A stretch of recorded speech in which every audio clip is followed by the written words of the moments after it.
Imagine, if you will, the beating heart of England in the mid-16th century, a time of tumultuous change, where the old certainties were crumbling under the weight of new ideologies and shifting power.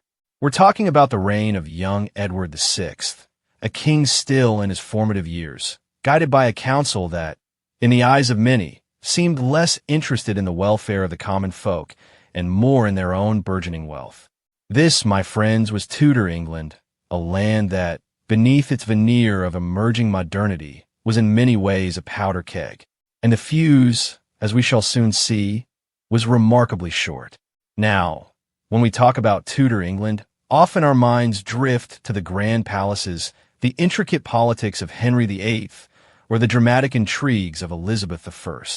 But let's pull back the velvet curtains for a moment and look at the vast majority of the population, those who toiled in the fields, whose lives were dictated by the rhythms of the seasons and the unforgiving whims of the land.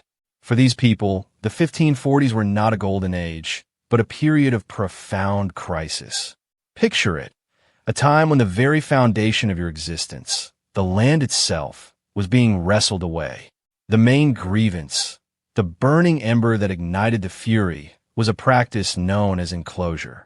Imagine ancient common lands, stretches of pasture where generations of villagers had grazed their animals, gathered firewood, and simply lived their lives. Now, envision wealthy landowners, with newfound legal muscle and a hunger for profit, erecting fences around these very lands. Fences that, with every post driven into the earth, choked off the lifeblood of the peasant community. This wasn't merely an inconvenience. It was an existential threat. Where would the animals graze?